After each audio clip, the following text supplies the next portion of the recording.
Welcome back, everyone. For you do now, I wanted you to explain what Jim Crow laws were.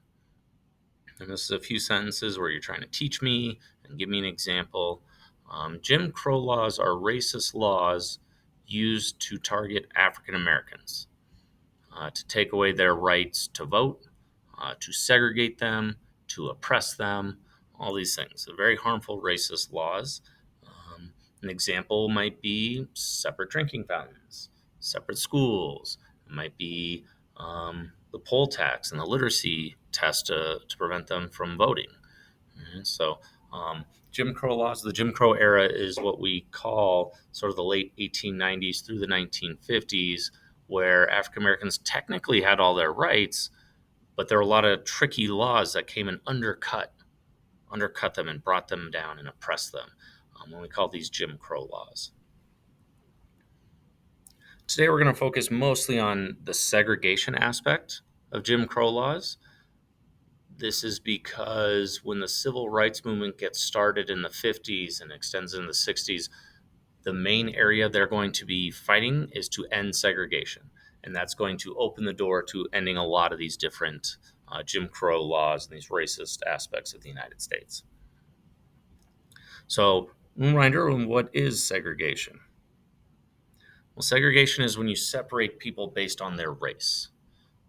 And based on the color of their skin, you are forcibly separating them into different groups. It might look like something like a separate drinking fountain, separate school, things like that. Sometimes it's things that are harder to see, like separate segregating neighborhoods. Different aspects like that all lead to segregation. Why was this a big deal? Why was this important to all these racist governments of the South? Why did they want segregation so much? What was the point? Well, when you separate people, you put them into different groups, it becomes an us versus them. That they don't feel as if they're united as all Americans. They're in different groups, they're different from you. And once you start recognizing differences, it's easier to turn that into hate. And then you're okay with the oppression. And if you've been told your whole life that a certain group isn't as good as you and they're bad and they're wrong and all this, well, it's easier to hate them and to watch them be oppressed and accept it. All right? So segregation was the idea is like you got to keep people separate so that they hate each other.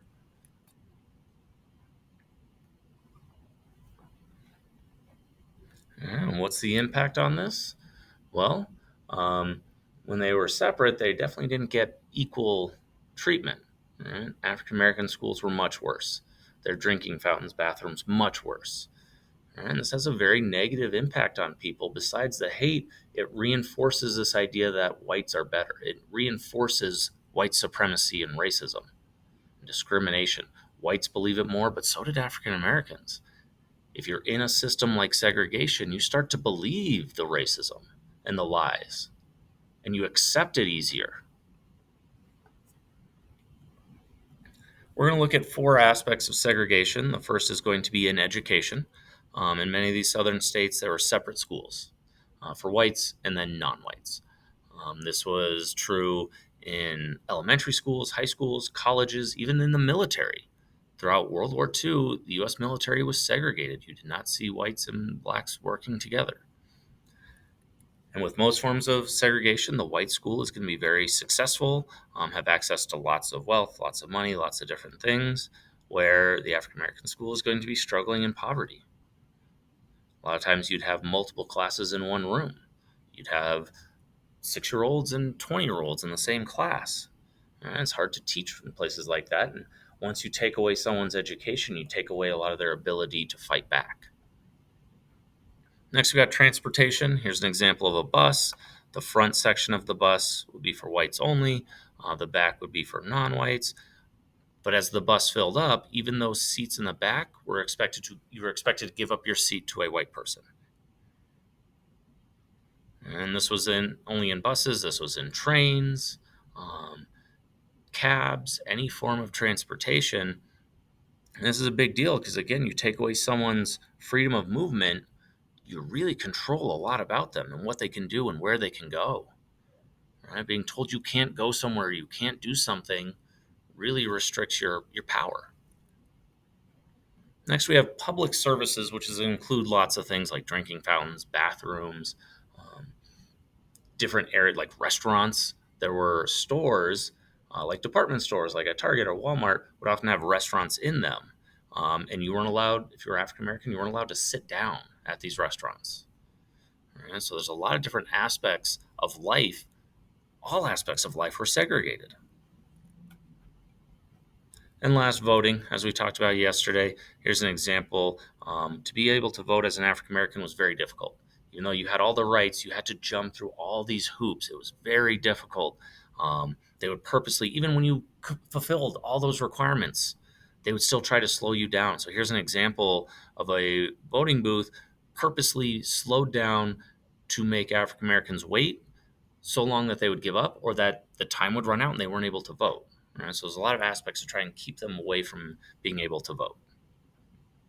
We're going to watch some videos on segregation. You can pause this one as we watch as a class. So your goal today is to look at photos around the room. We've got a lot of them posted.